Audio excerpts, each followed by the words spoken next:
शायद ही कोई हो जिसने बंटवारे के समय होने वाले झगड़े ना देखे हो।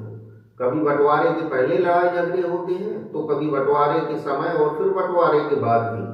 बंटवारे की लड़ाई हमेशा सगे संबंधियों के बीच ही होती है। यह वही लोग होते हैं जिनका जन्म एक ही धर्म, जाति और परिवार में हुआ है। वह थोड़ी सी धन संपत्ति के लिए अपने ही भाई बहनों रिश्तेदारों से लड़ते हैं। कई बार यह झगड़े गाली गलौज से बढ़कर मारपीट, आत्महत्या और हत्या तक पहुंच जाते हैं। ज्यादातर मामलों में मनमुटाव और लड़ाई झगड़े के बाद ही बंटवारा हो पाता है। बंटवारे के झगड़ों का प्रमुख कारण लोगों में आर्थिक समझ की कमी है। थोड़े से धन पैसों, जमीन जायदाद के लिए भाई भाई इसलिए लड़ते झगड़ते हैं कि उन्हें ज्यादा से ज्यादा हिस्सा मिल पाए। ऐसा इसलिए है क्योंकि उन्होंने धन पैसों को कुछ ज्यादा ही महत्वपूर्ण समझ लिया है। वह धन पैसे के लिए सारी नैतिकता भूल जाते हैं। वह अपने फायदे के लिए दूसरों का हक छीनने में संकोच नहीं करते। लोगों में धन पैसों के संबंध में यह सोच बनने का कारण है कि हमारे समाज में धन पैसों का हमेशा से महिमा मंडन किया जाता है।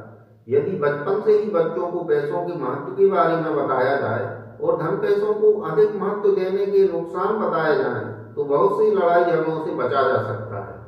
बंटवारा आपसी सहमति से भी हो सकता है। इसके लिए जरूरी है कि परिवार के सदस्य हर दिन आपस में बातचीत करें। परिवार के खर्चों और आय के बारे में सभी के साथ चर्चा हो।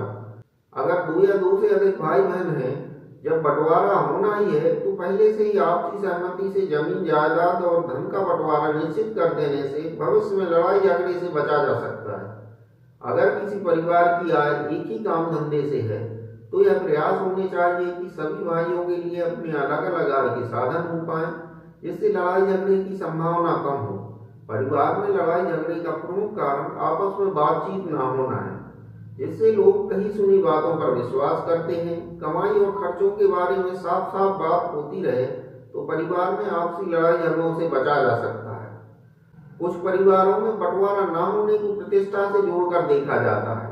बाद में जब भाई भाई आपस में लड़ते हैं तो सारी प्रतिष्ठा चली जाती है। बंटवारा जब होना ही है तो उसकी पहले से तैयारी करके बिना लड़ाई झगड़े और हंसी खुशी से भी बंटवारा संभव है।